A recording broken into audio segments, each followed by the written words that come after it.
गाजीपुर से अमित उपाध्याय पत्रकार UP head की खास रिपोर्ट। हत्या होने से पहले पीड़ित राजेश चौबे ने लगाई थाने सहित गाजीपुर एसपी डॉक्टर ईरा राजा से जान माल की सुरक्षा की गुहार।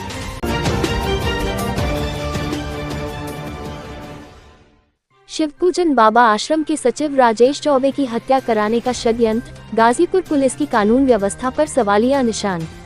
खबर गाजीपुर जिले से है, जहां पर करंदा क्षेत्र के तुलसीपुर स्थित आस्था का केंद्र त्रिकालदर्शी अंतर्यामी शिवपूजन बाबा आश्रम के सचिव राजेश चौबे की हत्या की प्लानिंग की जा रही है।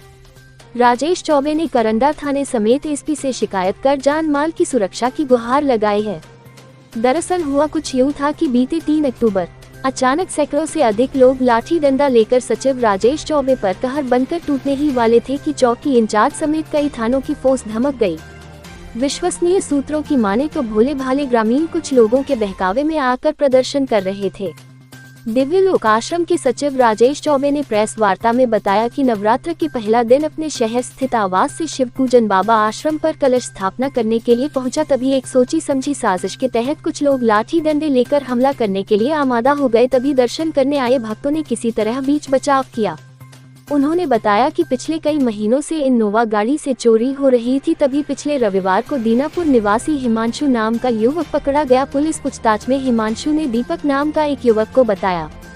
फिर दोनों ने कहा कि इस चोरी में आश्रम के इंदल नाम का युवक भी शामिल है। फिर गांव के मानिंद लोगों की मध्यस्थता से सुलह समझौता हुआ। फिर कुछ लोगों द्वारा पूरे प्लानिंग और साजिश के तहत ये भ्रम फैलाते हुए कहा गया कि ठाकुर बिरादरी के लड़के को राजेश चौबे ने छोड़ दिया और बिंद बिरादरी के लड़का को राजेश चौबे ने मुकदमा कराकर जेल भेजवा दिया। उन्होंने बताया कि पूरे षड्यंत्र के तहत कुछ लोगों द्वारा मेरे छवि को धूमिल करने का काम किया गया है। कुछ लोगों द्वारा पिछले कई वर्षों से मेरी हत्या कराने की षड्यंत्र किया जा रहा है।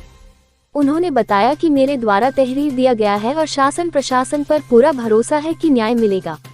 उन्होंने दावा करते हुए कहा कि अगर पूरे मामले की जांच हुई तो कई लोगों के चेहरे बेनकाब हो जाएगा।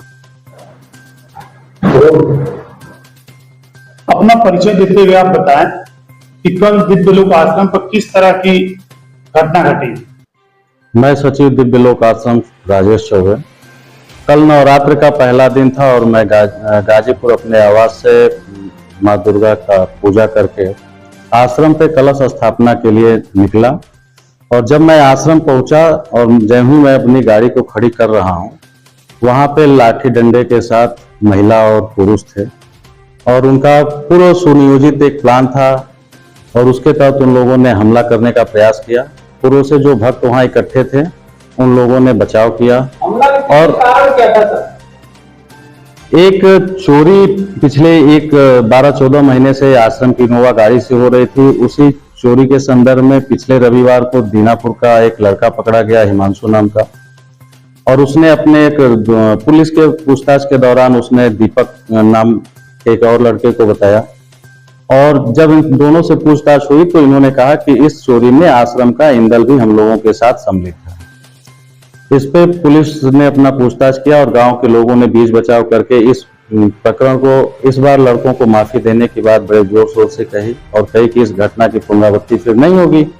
इसके बाद इन तीनों को छोड़ दिया गया और बाद में कुछ सुनियोजित तरीके से कुछ लोगों द्वारा प्री प्लान करके एक भ्रम फैलाया गया कि ठाकुरों के लड़कों को छोड़ दिया गया है और एक बिंद के लड़के को राजेश चौबे ने पूरे मुकदमे में अपराधी बना के और जेल भेजवा दिया है। ये आप बच्चों को छोड़े थे तो कोई समझौता कराकर छोड़े थे या उसके ऊपर मुकदमा करा के छोड़ा गया? नहीं, गांव के लोग थे, चौकी इंचार्ज साहब थे, एक समझौता हुआ, उस पे सभी लोगों की सिग्नेचर हुई और उसके बाद सबको छोड़ा गया। समझौते के बाद छोड़ा गया? समझौते के बाद सबको छोड़ा गया।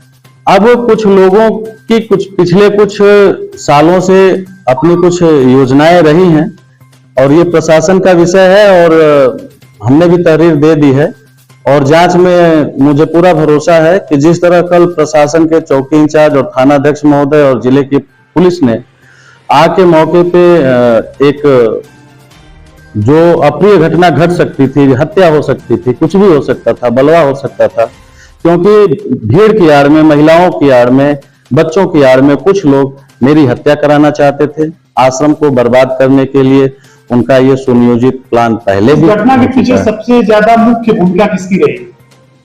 इस घटना के विषय में सबसे ज्यादा मुख्य भूमिका एक सतेंद्र बिंद नाम का लड़का है, और जब प्रशासन उससे पूछताछ करेगा तो इस पूरा रहस्य खुल जाएगा कि इसमें कौन कौन लोग क्या शामिल आपको हैं। ऐसा अंदाजा पहले लग रहा था अंदेशा की इतनी भीड़ हो सकती है, हमारे साथ ऐसे घटना घट सकती है? नहीं, मुझे तुलसी बिंद प्रधान दीनापुर ने फोन किया था रात में, और उन्होंने कहा था कि 10-5 लोग 2-4 लोग जाएं। यह वही लोग बताएंगे कि उन लोगों ने इस सुनियोजित तरीके से किए गए हमले में कहां से लोगों को इकट्ठा किया था, कौन से लगभग अब 700-800 लोगों से कम नहीं थे। बाकी हाथ में था, गड़ासा हाथ में था, डंडा हाथ में था, तो एक आदमी कितना गड़ासा, कितना बाकी और कितना डंडा झेलेगा? वो तो कह रहे हैं। फिर से एक बार हम धन्यवाद देते हैं आप लोगों के माध्यम से चौकी इंचार्ज बड़सरा और एसओ करंडा को, और गाजीपुर के एसपी साहब को, जिन्होंने मौके पे को संभाला और स्थिति को नियंत्रण में किया। अपनी सुरक्षा को लेकर के आपने प्रशासन को गुहार लगाया? मैंने अभी तक प्रशासन से न कोई अपनी सुरक्षा को लेकर गुहार लगाया है, और उसका जो प्रोसेस है वो भी मुझे पता नहीं है। भविष्य में अगर आवश्यकता होगी तो आप लोगों के ही माध्यम से इस बात को भी उठाया जाएगा। और मैं ये जरूर चाहूंगा कि एसपी साहब महोदय, रविवार के दिन उस आश्रम पे काफी भीड़ होती है, 2-1 पुलिस के लोगों की व्यवस्था कर दें, जिससे आश्रम में दर्शन पूजन का काम सुचारू रूप से चल सके। कार्रवाई भी किया है? मैंने इस संदर्भ में एसओ करंडा को एक तहरीर दे रखी है, क्योंकि यह घटना पूरे जिले को हिला देने वाली है। आस्था के नाम पे जो लोग जाके वहां माथा टेकते हैं, उनका जो हृदय है वो कांप उठा है। यह साधारण घटना नहीं है, इसकी जांच होनी चाहिए और जो दोषी हो उस पर कार्रवाई होनी चाहिए।